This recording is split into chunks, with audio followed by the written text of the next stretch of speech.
Part 3. You are beautiful, no matter what they say. Words can't bring you down. You are beautiful in every single way.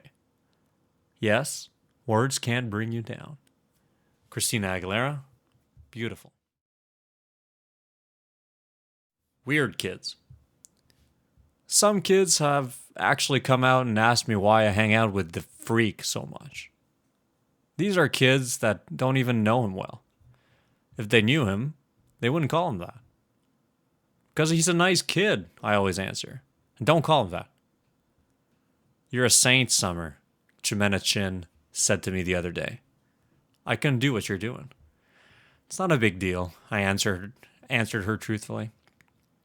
Did Mr. Tushman ask you to be friends with him? Charlotte Cody asked. No, I'm friends with him because I want to be friends with him, I answered. Who knew that my sitting with August Pullman at lunch would be such a big deal? People acted like it was the strangest thing in the world. It's weird how kids can be. I sat with him the first day because I felt sorry for him. That's all. Here he was, this strange-looking kid in a brand new school. No one was talking to him. Everyone was staring at him. All the girls at my table were whispering about him. He wasn't the only new kid at Beecher Prep, but he was the only kid. He was the only one everyone was talking about. Julian had nicknamed him the Zombie Kid, and that's what everyone's calling him. Did you see the Zombie Kid yet? Stuff like that gets around fast, and August knew it. It's hard enough being the new kid, even when you have a normal face. Imagine having his face. So I just went over and sat with him. Not a biggie. I wish people would stop trying to turn it into something major. He's just a kid. The weirdest looking kid I've ever seen, but just a kid. The Plague. I do admit August's face takes some getting used to. I've been sitting with him for 2 weeks now, and let's just say he's not the neatest eater in the world. But other than that, he's pretty nice. I should also say that I don't really feel sorry for him anymore. That might have been what made me sit down with him the first time, but it's not why I keep sitting down with him. I keep sitting down with him because he's fun.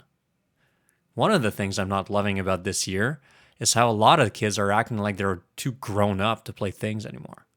All they want to do is hang out and talk at recess. And all they talk about is who likes who and who's cute and isn't cute. August doesn't bother with that stuff. He likes to play Foursquare at recess, which I love to play too. It was actually because I was playing Foursquare with August that I found out about the Plague. Apparently, this is a game that's been going on since the beginning of the year. Anyone who accidentally touches August has only 30 seconds to wash their hands or find hand sanitizer before they catch the plague. I'm not sure what happens to you if you actually catch the plague because nobody's touched August yet, not directly. How I found out about this is that Maya Markovitz told me that the reason she won't play Foursquare with us at recess is that she doesn't want to catch the plague. I was like, what's the plague? And she told me. I told Maya and I thought that was really dumb and she agreed. But she still wouldn't touch a ball that August had touched. Not if she could help it. The Halloween Party. I was really excited because I got an invitation to Savannah's Halloween party. Savannah is probably the most popular girl in the school. All the boys like her. All the girls want to be friends with her. She was the first girl in the grade to actually have a boyfriend. It was some kid who goes to MS 281, though she dumped him and started dating Henry Joplin, which makes sense because the two of them totally look like teenagers already. Anyway, even though I'm not in the popular group, I somehow got invited, which is very cool. When I told Savannah I got her invitation and would be going to her party, she was really nice to me, though she made sure to tell me that she didn't invite a lot of people, so I shouldn't go around bragging to anyone that I got invited. Maya didn't get invited, for instance. Savannah also made sure to tell me not to wear a costume. It's good she told me because, of course, I would have worn a costume to a Halloween party. Not the unicorn costume I made for the Halloween parade, but the goth girl getup that I wore to school. But even that was a no-no for Savannah's party. The only negative about my going to Savannah's party was that now I wouldn't be able to go to the parade and the unicorn costume would be wasted. That was kind of a bummer, but okay. Anyway, the first thing that happened when I got to her party was that Savannah greeted me at the door and asked, "Where's your boyfriend, Summer?" I didn't even know what she was talking about. "I guess he doesn't have to wear a mask at Halloween, right?" she added. And then I knew she was talking about August. "He's not my boyfriend," I said. "I know, I'm just kidding." She kissed my cheek. All the girls in her group kissed each other's cheeks now whenever they said hello. And threw my jacket on a coat rack in her hallway. Then she took me by the hand down to the stairs to her basement, which is where the party was. I didn't see her parents anywhere. There were about 15 kids there. All of them were popular kids from either Savannah's group or Julian's group. I guess they've all kind of merged into one big super group of popular kids, now that some of them have started dating each other. I didn't even know there were so many couples. I mean, I knew about Savannah and Henry, but Jimena and Miles, and Ellie and Amos? Ellie's practically as flat as I am. Anyway, about 5 minutes after I got there, Henry and Savannah were standing next to me, literally hovering over me. "So, we want to know why you hang out with the zombie kid so much," said Henry. "He's not a zombie," I laughed, like they were making a joke. I was smiling, but I didn't feel like smiling. "You know, Summer," said Savannah, "you'd be a lot more popular if you didn't hang out with him so much. I'm going to be completely honest with you. Julian likes you. He wants to ask you out." "He does? Do you think he's cute?" Yeah, I guess. Yeah, he's cute." "So you have to choose who you want to hang out with," Savannah said. She was talking to me like a big sister would talk to a little sister. "Everyone likes you, Summer. Everyone thinks you're really nice and that you're really, really pretty. You could totally be part of our group if you wanted to. And believe me, there are a lot of girls in our grade who would love that." "I know," I nodded. "Thank you." "You're welcome," she answered. "You want me to tell Julian to come and talk to you?" I looked over to where she was pointing and could see Julian looking over at us. I actually need to go to the bathroom. Where is that?" I went to where she pointed, sat down on the side of the bathtub, and called Mom and asked her to pick me up. "Is everything okay?" said Mom. "Yeah, I just don't want to stay," I said. Mom didn't ask any more questions and said she'd be there in 10 minutes. "Don't ring the bell," I told her. "Just call me when you're outside." I hung out in the bathroom until Mom called. Then I snuck upstairs without anyone seeing me, got my jacket, and went outside. It was only 9:30. The Halloween parade was in full swing down Amsterdam Avenue. Huge crowds everywhere. Everyone was in costume. Skeletons, pirates, princesses, vampires, superheroes. But not one unicorn. November. The next day at school, I told Savannah I had eaten some really bad Halloween candy and gotten sick, which is why I went home early from her party. And she believed me. There was actually a stomach bug going around, so it was a good lie. I also told her that I had a crush on someone else that wasn't Julian, so she would leave me alone and about that and hopefully spread the word to Julian that I wasn't interested. She, of course, wanted to know who I had a crush on, and I told her it was a secret. August was absent the day after Halloween, and when he came back, I could tell something was up with him. He was acting so weird at lunch. He barely said a word and kept looking down at his food when I talked to him, like he wouldn't look at me in the eye. Finally, I was like, "Augie, is everything okay? Are you mad at me or something?" "No," he said. "Sorry you weren't feeling well on Halloween. I kept looking for Boba Fett in the hallways." "Yeah, I was sick." "Did you have that stomach bug?" "Yeah, I guess." He opened a book and started to read, which is kind of rude. "I'm so excited about the Egyptian Museum project," I said. "Aren't you?" He shook his head, his mouth full of food. I actually looked away because between the way he was chewing, which almost seemed like he was being gross on purpose, and the way his eyes were just kind of closed down. I was getting a really bad vibe from him. "What project did you get?" I asked. He shrugged, pulled out a little scrap of paper from his jean pocket, and flicked it across the table to me. Everyone in the grade got assigned an Egyptian artifact to work on for Egyptian Museum Day, which was in December. The teachers wrote all the assignments down on tiny scraps of paper, which they put in a fishbowl, and then all us kids in the grade took turns picking the papers out of the fishbowl in assembly. So I unfolded Augie's little slip of paper. "Oh, cool," I said, maybe a little overexcited because I was trying to get him psyched up. "You got the step pyramid of Saqqara." "I know," he said. "I got Anubis, the god of the afterlife." "The one with the dog head?" "It's actually a jackal head," I corrected him. "Hey, you want to start working on our project together after school? You could come over to my house." He put his sandwich down and leaned back in his chair. I can't even describe the look he was giving me. "You know, Summer," he said, "you don't have to do this." "What are you talking about?" "You don't have to be friends with me. I know Mr. Tushman talked to you." "I have no idea what you're talking about." "You don't have to pretend is all I'm saying. I know Mr. Tushman talked to some kids before school started and told them they had to be friends with me."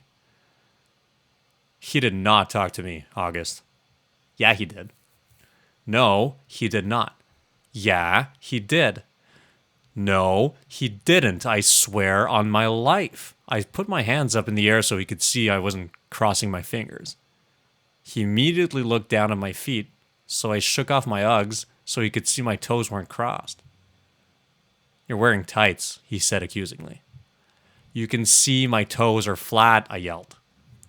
"Okay, you don't have to scream." "I don't like being accused of things, okay?" "Okay, I'm sorry." "You should be." "He really didn't talk to you?" "Augie!" Okay, I'm really sorry." I would have stayed mad at him longer, but then he told me about something bad that had happened to him on Halloween, and I couldn't stay mad at him anymore. Basically, he heard Jack bad-mouthing him and saying really horrible things behind his back. It kind of explained his attitude, and now I knew why he'd been out sick. "Promise you won't tell anyone?" he said. "I won't," I nodded. "Promise you won't ever be mean like that to me ever again?" "Promise," he said. And we pinky swore. Warning. This kid is rated R. I had warned Mom about August's face. I had described what he looked like. I did this because I know she's not always so good at faking her feelings, and August was coming over for the first time today. I even sent her a text at work to remind her about it. But I could tell from the expression on her face when she came home after work that I hadn't prepared her enough. She was shocked when she came home through the door and saw his face for the first time. "Hi, Mom, this is Augie. Can you stay for dinner?" I asked quickly. It took a second for my question to even register. "Hi, Augie," she said. Of course, sweetheart, if it's okay with Augie's mother." While Augie called her his mother on his cell phone, I whispered to Mom, "Stop making that weirded out face." She had that look like when she's watching the news and some horrific event has happened. She nodded quickly, like she hadn't realized she was making a face, and was really nice and normal to Augie afterward. After a while, Augie and I got tired of working on our projects and went to hang out in the living room.